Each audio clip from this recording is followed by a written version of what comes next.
જેના વર્ગોનો સરવાળો 365 થાય તેવી બે ક્રમિક ધન સંખ્યાઓ શોધો। પ્રકરણ નંબર 4 ના કોઈ પણ પ્રશ્ન હશે તો એમાં આપણે કઈ વસ્તુ શોધવાની છે અથવા તો કઈ વસ્તુ ધારવાની છે એ પ્રશ્નમાં જ આપેલું હશે। તો જોઈએ શું શોધવાનું છે અથવા તો શું ધારવાનું છે એ આપણને પ્રશ્નમાં અહીંયા આપેલું છે। બે ક્રમિક ધન સંખ્યાઓ આપણે જાણતા નથી કે કઈ બે ક્રમિક ધન સંખ્યાઓના વર્ગનો સરવાળો 365 થશે, તો આપણે ધારી લઈશું કે ધારો કે પ્રથમ સંખ્યા બરાબર x।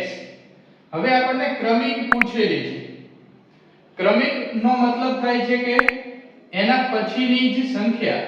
તો એના પછીની સંખ્યા મેળવવા માટે આપણે સૌ જાણીએ છીએ કે એમાં એક ઉમેરવો પડે। જેમ કે કોઈ સંખ્યા 3 છે તો એના પછીની ક્રમિક સંખ્યા મેળવવા માટે આપણે એક ઉમેરીશું તો 4 મળશે। 4 ના પછી એક ઉમેરીશું તો આપણને 5 મળશે। તો આ બંને સંખ્યાઓ છે જેના વર્ગોનો સરવાળો 365 આપેલો છે। તો અહીંયા આપણે વર્ગોનો સરવાળો કરીએ। પહેલી સંખ્યા x છે એનો વર્ગ x નો વર્ગ થશે, બીજી સંખ્યા x + 1 છે એનો વર્ગ બરાબર 365। હવે x નો વર્ગ વત્તા આનું વિસ્તરણ થાય છે x નો વર્ગ વત્તા 2x વત્તા 1 બરાબર 365। x નો વર્ગ વત્તા x નો વર્ગ એટલે કે 2x નો વર્ગ વત્તા 2x એમનામ 1 એમનામ આ બાજુ લાવીશું તો માઈનસ થશે -365 બરાબર 0। 2x નો વર્ગ એમનામ રહેશે, 2x પણ એમનામ રહેશે। આ બંનેનું સાદુરૂપ આપતા -364 આવશે બરાબર 0।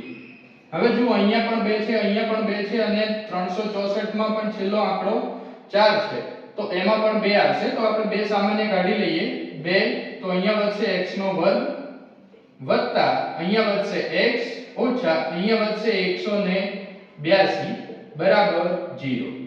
આ બે નું અહીંયા કઈ કામ નથી, સામેની સાઈડ લઈ જઈશું તો ભાગાકારમાં જશે। 0 ભાગ્યા 2 એટલે 0 થઈ જશે તો વધશે x નો વર્ગ વત્તા x ઓછા 182 બરાબર 0। હવે અહીંયા આગળ આપણને દ્વિઘાત સમીકરણ આપ્યું છે જેના આપણને બીજ શોધવાના છે। તો 182 ના એવા ભાગ પાડીશું કે જેથી કરીને બાદબાકી કરીને 1 આવે। તો 182 છે એના ભાગ પાડીશું 91 ગુણ્યા 2 182 થશે। ફરીથી ભાગ પાડીશું તો 13 ગુણ્યા 7 91 થશે અને ગુણ્યા 2 તો અહીંયાથી જુઓ 7 દુ 14 અને આ 13 તો 14 ઓછા 13 બરાબર 1 મળશે। હવે અહીંયા x ના વર્ગની બાજુમાં કોઈ પણ સંખ્યા નથી તો આપણે સીધા જ અવયવો લખી શકીએ છીએ કે અવયવો થશે x + 14 અને બીજો અવયવ થશે x ઓછા 13 બરાબર 0। તો અહીંયા જો પહેલી સંખ્યા પ્લસ હતી તો એ x + 14 આવ્યા, બીજી સંખ્યા માઈનસ છે તો x ઓછા 13 આવ્યા। આ બંનેનો ગુણાકાર 0 છે મતલબ કે x + 14 બરાબર 0 થશે અથવા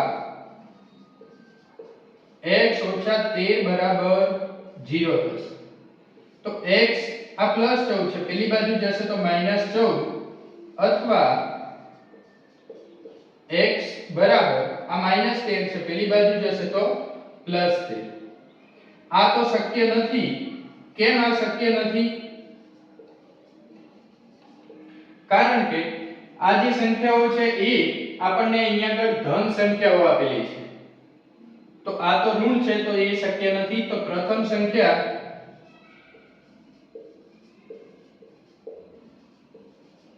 બરાબર x બરાબર 13 થશે, બીજી સંખ્યા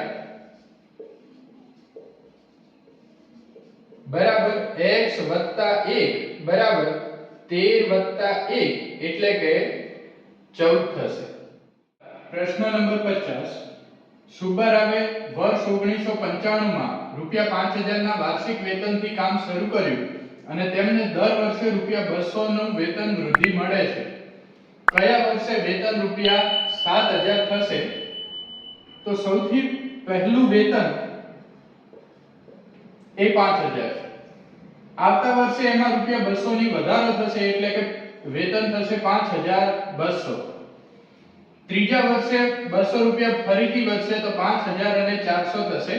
એમ કરતા કરતા આપણે જોવાનું છે કે ક્યારે વેતન એ 7000 થશે. તો અહીંયા આગળ સૌપ્રથમ પદ છે 5000, તો a બરાબર થશે 5000. b બરાબર 200 ની વેતન વૃદ્ધિ મળે છે. દર વર્ષે 200 જ વધે છે તો સામાન્ય તફાવત છે 200. છેલ્લું પદ એટલે કે an આપણને આપેલા છે 7000. આપણે શોધવાનું છે n કે કયા વર્ષે વેતન 7000 થશે. તો an નું સૂત્ર મૂકી દઈએ. an બરાબર a વત્તા n ઓછા 1 ગુણ્યા d. an ની કિંમત છે 7000 બરાબર a ની કિંમત છે 5000 વત્તા n ની કિંમત આપણે શોધવાની છે ઓછા 1 અને d ની કિંમત છે 200. આ જે 5000 છે એને આ બાજુ લાવીશું તો થશે -7000 ઓછા 5000 બરાબર n ઓછા 1 ગુણ્યા 200. અહીંયા થશે 2000 બરાબર n ઓછા 1 ગુણ્યા 200.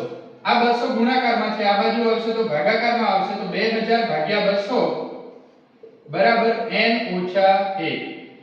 200 ગુણ્યા 10 એટલે કે 2000 થશે, માટે 10 બરાબર n ઓછા 1 થશે. માટે અહીંયાથી આ -1 આ બાજુ આવશે તો 10 + 1 બરાબર n થશે, તો 11 બરાબર n થશે. આમ n બરાબર 11 મળ્યા છે. પણ આ તો 11 માં વર્ષે આપણે શોધવાનું છે કે કયા વર્ષે. તો શરૂઆત ક્યારે કરી હતી? 1995 માં. 11 માં વર્ષે તો અહીંયા આપણે વત્તા 11 કરીશું તો 1995 માં 11 ઉમેરીશું તો આપણને મળશે 2006.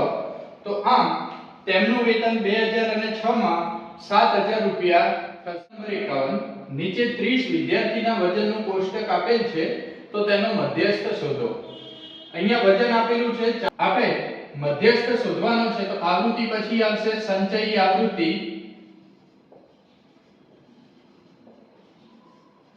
જેને આપણે CF વડે દર્શાવીએ છીએ. આ બધાનો સરવાળો કરવાનો છે. 2 + 3 એટલે કે 5 થશે, 5 + 8 13 થશે, 13 + 6 19 થશે, 19 + 6 25 થશે, 25 ને 3 28 અને છેલ્લે 2 એટલે કે 30 થશે. અહીંયા આગળ પણ 30 જ વિદ્યાર્થીઓ આપેલા છે તો સિગ્મા fi બરાબર n બરાબર 30 થશે. હવે મધ્યસ્થ શોધવા માટે આપણે n ભાગ્યા 2 શોધવા પડશે. તો 30 ભાગ્યા 2 બરાબર થશે 15. આ જે 15 છે એ આપણે અહીંયા સંચયી આવૃત્તિમાં જોવાનું છે કે કઈ બે સંખ્યાની વચ્ચે આવે છે. તો અહીંયા 13 અને 19 ની વચ્ચે આવે છે તો આ જે વર્ગ છે એ આપણો મધ્યસ્થ વર્ગ થશે. તો મધ્યસ્થ વર્ગ કયો થાય છે? 55 થી 60. તો અહીંયા આપણે લખી નાખીશું કે 55 થી 60 એ મધ્યસ્થ વર્ગ છે. હવે મધ્યસ્થ વર્ગની જે નાની આકૃતિ છે 55 એ આપણે L લેવાય છે. તો L બરાબર 55 થશે. CF મધ્યસ્થ વર્ગની જે આવૃત્તિ છે એના ઉપરના વર્ગની સંચયી આવૃત્તિને CF કહેવાય છે. તો CF ની કિંમત થશે 13. F મધ્યસ્થ વર્ગની જે આવૃત્તિ છે 6 તો એ આપણને મળશે F. અને H ની કિંમત, h એ વર્ગ લંબાઈ છે તો આપણે અહીંયા જોઈ શકીએ છીએ કે 55 થી 60 એટલે કે વર્ગ લંબાઈ 5 થશે. આમ મધ્યસ્થ બરાબર L વત્તા n ભાગ્યા 2 ઓછા CF ભાગ્યા F ગુણ્યા h. L ની કિંમત છે 55 વત્તા n ભાગ્યા 2 છે 15 ઓછા CF ની કિંમત છે 13 ભાગ્યા F ની કિંમત છે 6 અને ગુણ્યા h ની કિંમત છે 5. તો અહીંયા 55 એમને એમ રહેશે વત્તા અહીંયા આગળ છે 15 ઓછા 13 એટલે કે 2 ભાગ્યા 6 અને ગુણ્યા 5. 2 ભાગ્યા 6 એટલે કે 3 થશે. 2 તરી 6 તો અહીંયા છેદમાં 3 આવશે. 55 વત્તા 1 ગુણ્યા 5 એટલે કે 5 થશે ભાગ્યા 3. તો અહીંયા 55 5 ભાગ્યા 3 આપણે સૌ જાણીએ છીએ કે 1.67 થાય છે. તો 55 વત્તા 1.67 એટલે કે 56.67